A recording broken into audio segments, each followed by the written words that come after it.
the idea of dream analysis, I suppose, is one of perhaps Freud's major contribution to modern Western thought. The idea was there was something to dreams.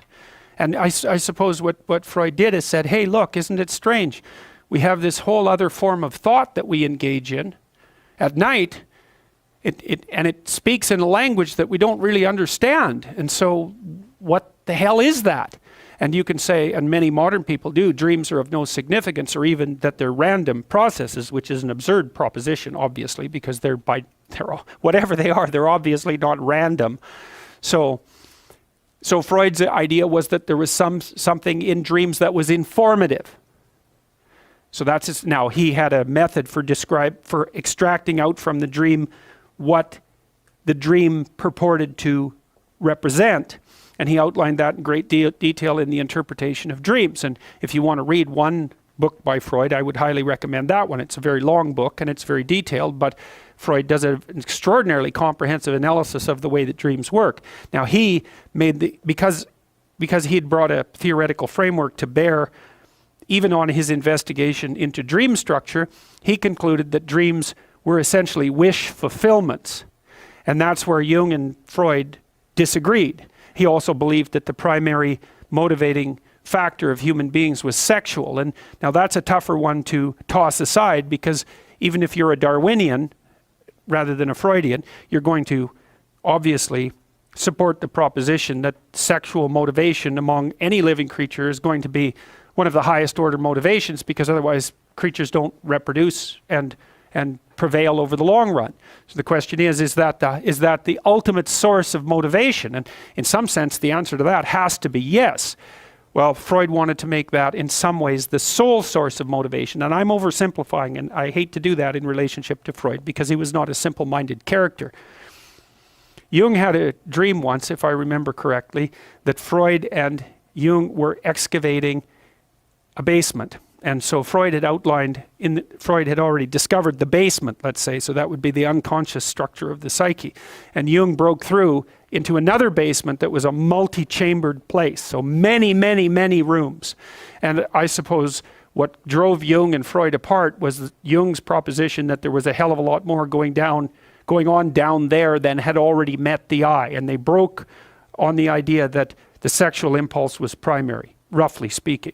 They broke when Jung wrote a book called Symbols of Transformation, which is actually, there's three books that I know of that are sort of like maps of meaning. One is Symbols of Transformation. One is a book by Erich Neumann called The Origins and History of Consciousness.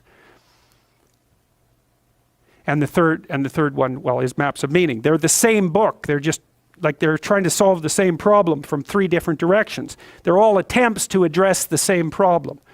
And so Symbols of Transformation was a book that Jung wrote about the fantasies of a schizophrenic American woman.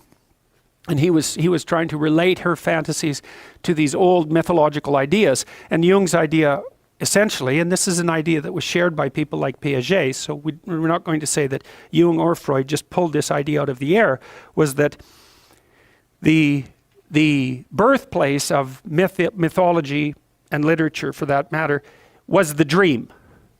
That they share structural, that they share what? Mode of information presentation. And it's a relatively radical hypothesis, but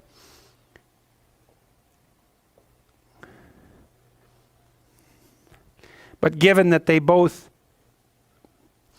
represent dreams and mythological representations share an essentially narrative structure, and they're literary-like. It's not so unreasonable to notice that a dream at night is like the movie that you play in your head.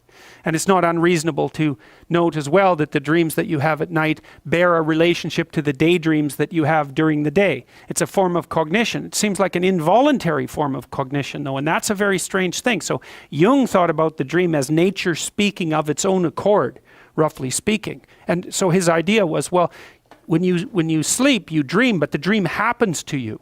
It's not something that you create the way that, and you don't even think about creating it. Because I might say, well, what are you thinking about? And you'll say, I'm thinking about whatever it is, and you'll take credit in some sense for thinking that because it seems like a voluntary activity. But what happens at night is that you think, but you think involuntarily. And so what Jung would say is that means that something is thinking in you.